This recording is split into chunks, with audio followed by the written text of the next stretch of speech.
कारवां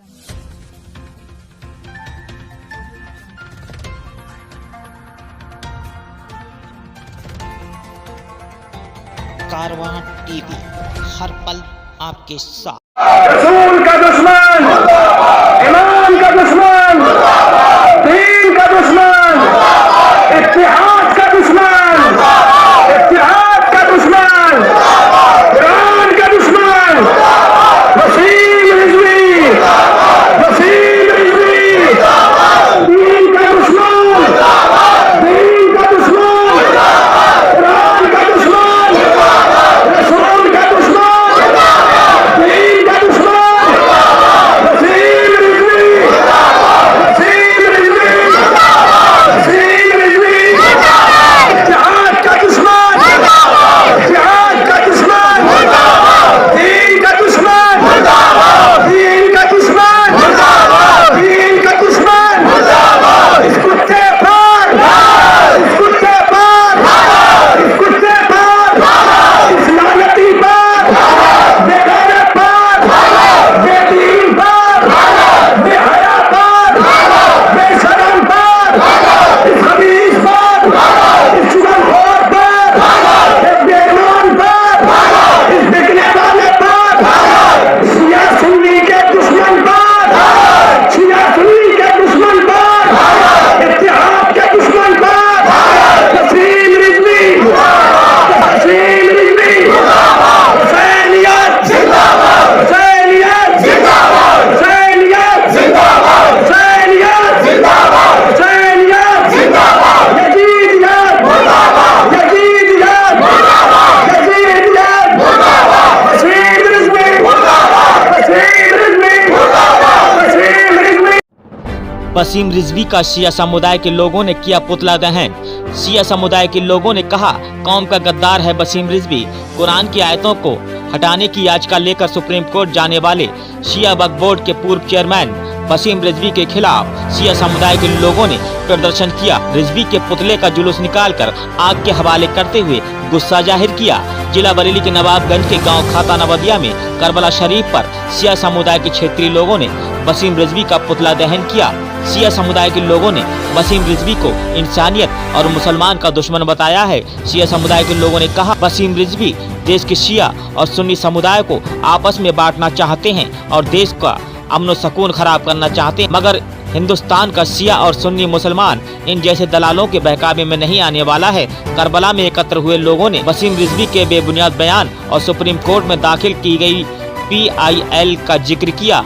इस पर रोष प्रकट करते हुए प्रदर्शन किया। उन्होंने कहा कि वसीम रिजवी की हरकत के कारण मुसलमान समाज की धार्मिक भावनाओं को ठेस पहुंची है। उन्होंने कहा कि ये किताब पूरी कायनात के लोगों को इंसानियत का सबक देती है। वसीम रिजवी का मकसद सिर्फ इस्लाम के खिलाफ साजिश कर मुस्लिम समुदाय को बदनाम करना है। इस मौके पर मौलाना सईद अरशद अब्बास जैदी, सईद नदीम हैदर जैदी उर्फ पिंटू, अजहर अब्बास, हशम अब्बास, आदिल मोहम्मद, नाजिर हुसैन सहित कई शिया समुदाय के लोग व युवा लोग मौजूद रहे। कारवां टीवी के लिए नवाबगंज से रियाज गुड्डू अंसारी की रिपोर्ट। नाम जानना चाहेंगे आपका? मैं मौलाना अरशद अब्बास, खाता सादात बरेली से। विरोध प्रदर्शन कर रहे हैं, क्या मामला है? हमारा सिर्फ एक ही उद्देश्य है और एक ही मकसद है कि मामला हमारे लिए बहुत गंभीर है और बहुत सख्त मरहला है कि कुरान पर हमारा ईमान है।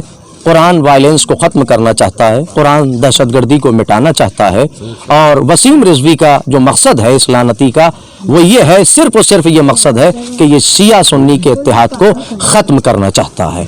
असल वायलेंस ये संशोधन का बयान देकर बर्पा करना चाहता है और ये चाहता है कि हम इसके ज़रिए से शिया सुन्नी इत्तेहाद को ख़त्म कर दें और शिया सुन्नी इत्तेहाद के जो अलमदार हैं वो हमारे मराजा किराम हैं और अहले सुन्नत वल जमात के मुफ्तियान इस्लाम है। लिहाजा लग रहा है आपको इत्तेहाद खत्म हो सकता है इसकी एक इस तरीके के विरोध से? इत्तेहाद सरकार खत्म नहीं हो सकता क्योंकि हर कॉन्फ्रेंस में तमाम फिरकों ने शरीक होकर ये साबित कर दिया, बल्कि कुरान ने ये साबित किया है कि देखो आज भी मेरे अंदर तमाम फिरकों को एक जगह जमा करने की एक ताकत बात है। और जानना चाहेंगे, जिस तरीके से कोरोना काल में लोगों की मौतें हुई हैं उसमें कहा था कि मुसलमानों को जला दिया जाए, इस तरीके की सोच रखने वाला क्या कोई मुसलमान हो सकता है? मुसलमान नहीं हो सकता।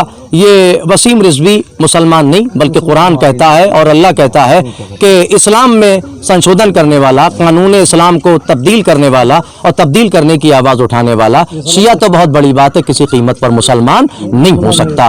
और हम इससे बेजारी जाहिर करते हैं। हम वसीम रिजवी का और उसके अकायद का और उसकी सोच का पूरी तरह से बाइकाट करते हैं। हमारी शिया कम्युनिटी इसका बाइकाट करती है। वसीम रिजवी से इस्लाम का कोई ताल्लुक नहीं है, ना वसीम रिजवी कभी मुसलमान था और ना मुसलमान। वसीम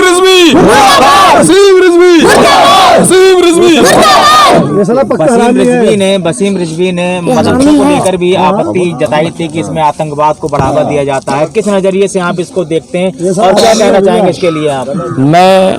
उसने जो मदरसों में आवाज़ उठाई कि जितने भी मुस्लिम मदरसे हैं उनमें वायलेंस की और दहशतगर्दी की शिक्षा दी जाती है, तब भी बात उसने कुरान का सहारा लेकर की थी और ये कहा था कि कुरान पढ़ाया जाता है और कुरान की आयत के ज़रिए से उनके जज्बे को उभारा जाता है, उन्हें जंग के लिए तैयार किया जाता है। जबकि वो लानती ये भूल गया कि जंग वो हो ही नहीं सकती जिसमें नबी और इमाम की इजाज़त न हो।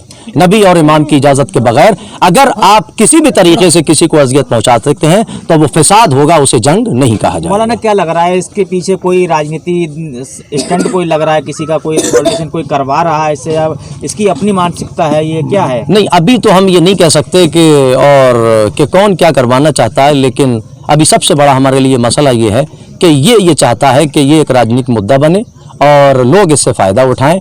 वसीम रिजवी ये चाहता है कि शिया सुन्नी इत्तेहाद को ख़त्म कर दिया जाए ताकि जो दूसरे इस्लाम के दुश्मन हैं वो फ़ायदा उठाकर अपनी मंजिल तक जा सकें। कारवां टीवी, हर पल आपके साथ।